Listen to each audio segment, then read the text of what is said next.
My mother-in-law mocked me as just a trophy wife at her anniversary party.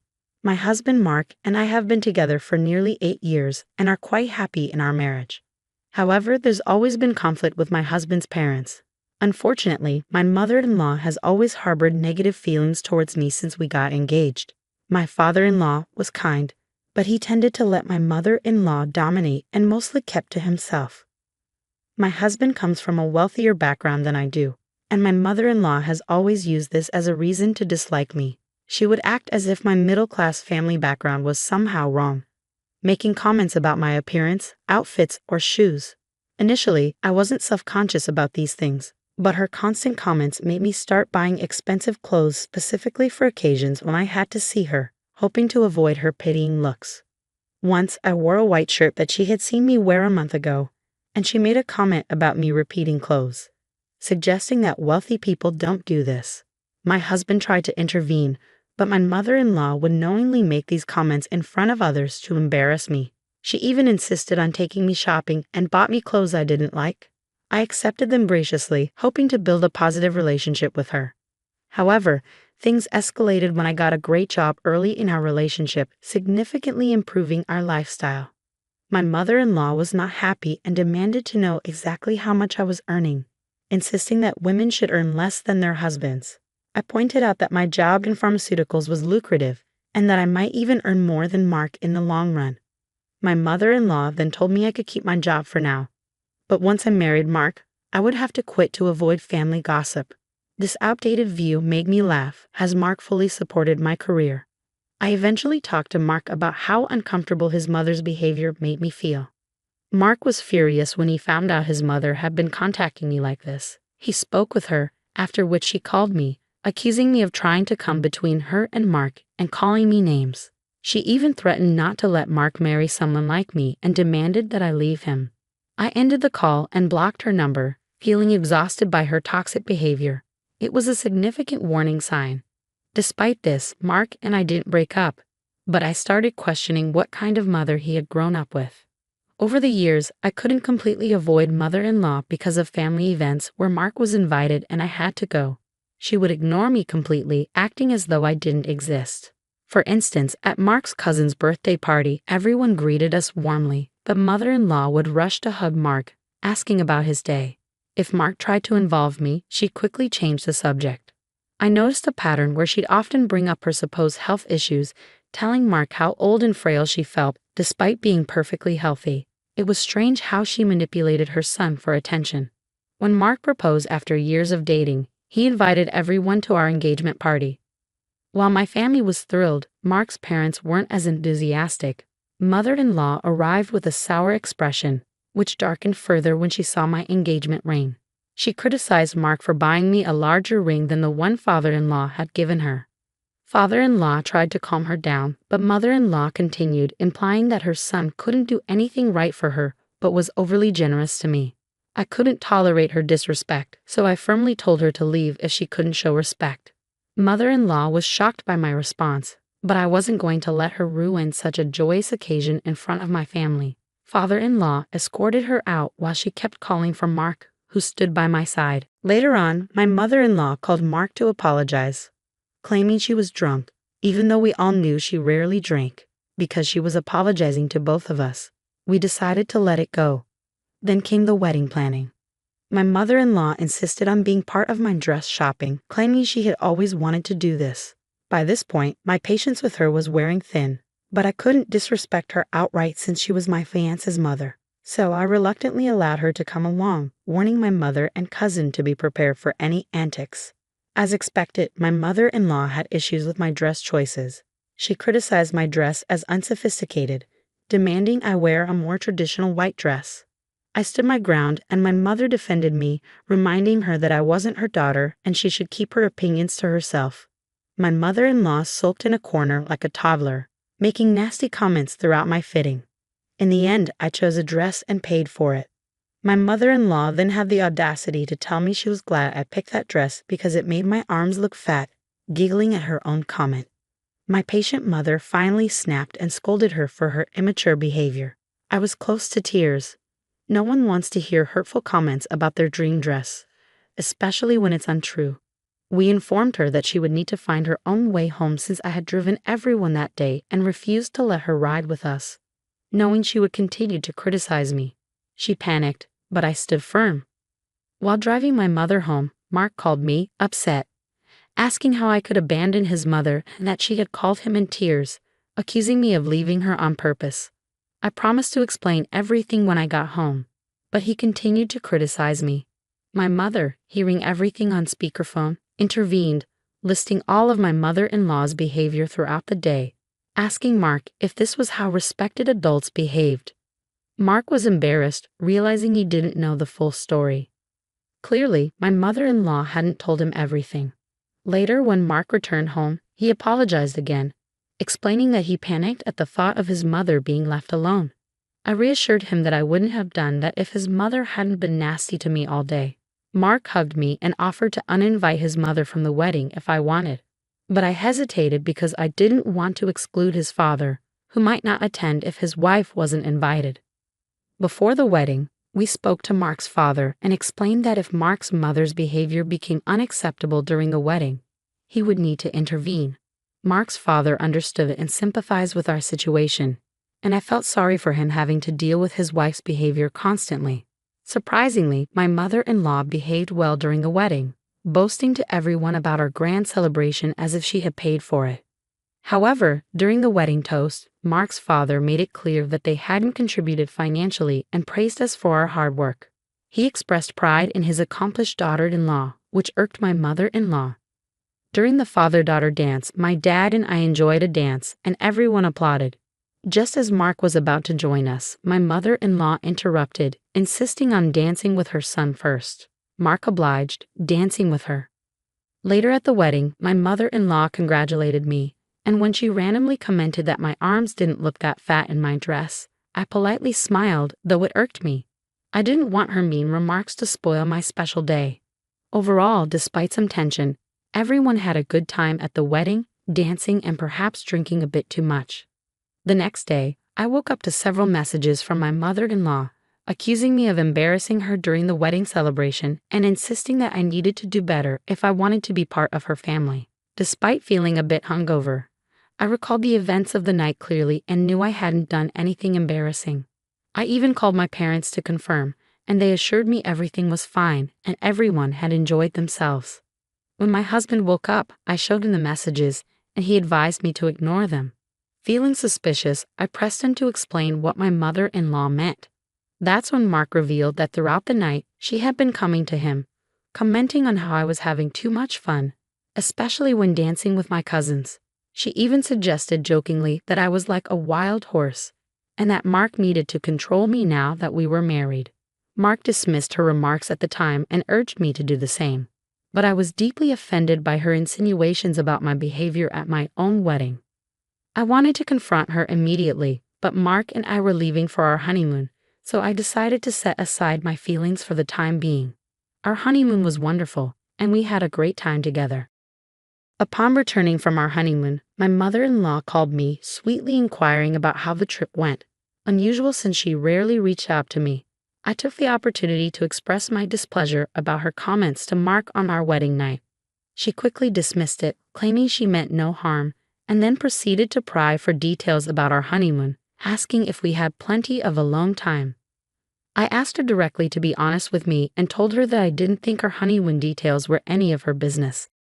When my mother-in-law persisted, claiming she just wanted to know if she would be a grandmother soon, I was taken aback for several reasons. First, we had just gotten married. It hadn't even been a week, and she already expected me to start having children to fulfill her dream of becoming a grandmother. Second, both Mark and I had always been clear that we didn't want kids. This was a decision we had made long before we got serious with each other, and our stance hadn't changed. We had never explicitly told our parents about our decision because we considered it our private matter. As my mother-in-law continued to push, insisting that I needed to get pregnant quickly because my biological clock was ticking and these were my best years for having a baby, I cringed inwardly. Then she crossed a serious boundary by suggesting that Mark and I should stop using condoms, an incredibly inappropriate thing for her to say. I shut her down immediately, ending the conversation. When I told Mark about it, he was furious. He called his mother to confront her, and honestly admitted that we didn't want children. As expected, my mother-in-law reacted explosively, screaming and hurling insults over the phone. She threatened that if we didn't give her a grandchild, she wouldn't leave us anything in her will. Mark calmly informed her that she had no assets of her own due to a prenuptial agreement with his father, so her threats were empty. My mother-in-law then turned her anger towards me, blaming me for not fulfilling my duty as a woman to give my husband a child. She used hurtful language, calling me faulty. Mark intervened, telling her to stop, but she continued her tirade, accusing us of destroying her dreams and questioning why we even got married if we didn't want children. Finally, Mark put his foot down and firmly told his mother that he was done with her behavior. He made it clear that she couldn't speak to me that way anymore. After Mark confronted his mother and made it clear that he was cutting her off due to her ongoing disrespect towards me, we stayed true to our decision and severed all contact with her. Mark's father did try to intervene initially, but after hearing our side of the story, he supported our choice. Over the years, my parents and Mark's father have maintained a relationship, but we never invited my mother-in-law into our lives or home. Fortunately, she respected our boundaries. In December of last year, we found out I was pregnant unexpectedly. Despite our initial feelings about not wanting children, we decided to go along with it since we were in a good place in our lives. When the news spread, everyone congratulated us, and my mother-in-law sent flowers and a letter of apology. She claimed to have reflected on her behavior and changed after undergoing therapy. However, I was skeptical of her supposed transformation and chose not to respond to her. Just 2 months into my pregnancy, I experienced a miscarriage. It was a devastating experience for us because, despite not planning for a child, we had already developed love and hopes for our baby. I was overwhelmed with grief and didn't know how to cope. Mark and my parents were incredibly supportive, staying by my side throughout this difficult time. My mother stayed with us for days because she understood how difficult it was for me to even get out of bed. Slowly, with Mark's unwavering support, I began to heal and process my emotions. Recently, Mark's father invited us to his and my mother-in-law's 25th wedding anniversary. It was a significant event for the family, and everyone was invited. However, Mark and I decided not to attend because we knew the topic of our miscarriage would likely come up, and it would be too painful to revisit that day and explain our grief to everyone again. Father-in-law pleaded with us to attend his and mother-in-law's 25th wedding anniversary celebration, urging us to take a night off for ourselves and relax. Reluctantly, we agreed, knowing it would be the first time seeing my mother-in-law after cutting ties with her for years. However, I was already struggling with my own grief and didn't have the energy to dwell on her or her behavior. When we arrived, my mother-in-law warmly greeted Mark with a hug, but was noticeably cold towards me. I brushed it off and found a seat, letting Mark catch up with his mother. During dinner, conversation naturally revolved around people sharing their good news and life updates. Mark's cousin announced her pregnancy, which was difficult for me to hear. As everyone congratulated her, my mother-in-law unexpectedly stood up with a microphone to give a toast. She expressed happiness about being surrounded by loved ones and then congratulated Mark's cousin on her pregnancy. However, her tone shifted dramatically when she directed hurtful accusations towards me. She insinuated that I had done something to cause my miscarriage, claiming it couldn't have been a simple natural event. Mark and I were stunned and frozen by her cruelty. Mother-in-law continued, loudly stating that her son had settled for someone like me and that she had hoped our marriage would bring her grandchildren. She declared me nothing more than a trophy wife and openly expressed her anticipation for Mark to divorce me so she wouldn't have to see me at her next anniversary party. She then cheered and drank as if she had given a triumphant speech, leaving the entire room in shocked silence. As Mark confronted his mother about her behavior, their conversation escalated into a heated argument. She continued to blame me while Mark tried to defend me, pointing out how ridiculous she was being. I felt overwhelmed with shame and embarrassment, and tears streamed down my face. It was all too much to handle, and I was flooded with emotions.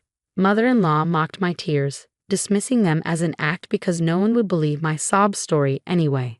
Suddenly, Mark's father, who had been silently observing, stood up and called for everyone to calm down. He announced that he needed to speak his mind and revealed that he had endured suffering for 25 years of marriage. That night had opened his eyes, and he declared that he was done with it all. Update 1.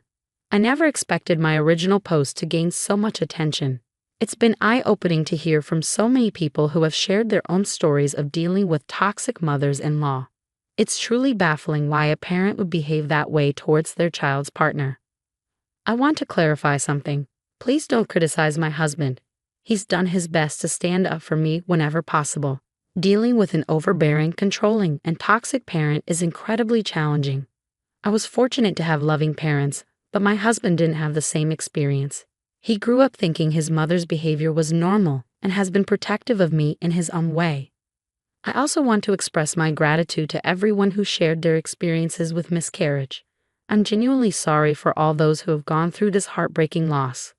I've been struggling with feelings of guilt, even though I know it wasn't my fault. I realize now that seeking help from a therapist is important, and I plan to do so. I'm also looking into joining forums where other moms who have experienced miscarriage can offer support and understanding. Feeling seen and understood by others who have been through similar situations will be invaluable to me. Update 2. It's been 2 months since my last update, and my father-in-law has officially served divorce papers to my mother-in-law. He's been staying with us during this time, and he's actually a wonderful house guest. I can see where my husband gets his sense of humor from. Father-in-law also enjoys cooking, so sometimes he has dinner ready when I come back from work. Mark was truly fortunate to have him, and I can't understand why my mother-in-law would let go of such a gem like him. When Mark and his father went to serve her the divorce papers, she refused to even look at them. Mark told me that she yelled at them, claiming they had no right to cut her off. She justified her hurtful comments about me by saying she only wanted good things for our family. Mark chose to ignore her outbursts and helped his father pack his things. Mother-in-law's anger escalated as she started throwing things and yelling. Father-in-law threatened to involve the police because technically it was his house. Hearing this, she quieted down, realizing she had nowhere else to go. After the party, no one reached out to her except to criticize her behavior. Everyone understood that her accusations against me being a trophy wife were false, especially considering my successful career. They also empathized with my pain from the miscarriage. Mother-in-law's own actions left her with no family or friends left to support her. She's tried to beg father-in-law to reconcile, but he's made it clear he wants nothing to do with her. My parents spoke to mother-in-law after learning what she did to me. They warned her that they would take legal action against her for harassing and defaming me publicly. My mom isn't one to stay quiet, and she told her exactly what she thought. Knowing my parents, I trust they'll follow through on their words and take her to court if necessary. For my sake, I hope she stays away from me. Last update. It's been 8 months since my last update, and I want to thank everyone who has supported me through this journey. Father-in-law is now officially divorced and free from my mother-in-law. They had a prenuptial agreement, so she couldn't take anything that wasn't rightfully hers. Father-in-law agreed to let her keep their joint account and the car, but when she demanded the house, he and his lawyer dismissed her request because the house belonged to him before they were married. Mark heard that she's currently staying with one of his cousins while she looks for a new place to live. She has more than enough money to support herself comfortably. Mother-in-law has mostly stayed away from us, although we hear she tries to reach out to others with her version of events to gain sympathy. As far as we're concerned, she can do whatever she wants. Mark and I are doing really well. I followed through with therapy, and it's helped me connect with new friends who understand me. Mark has also started therapy to work through his own past issues. Our careers are on track, and we're grateful for everything we have right now.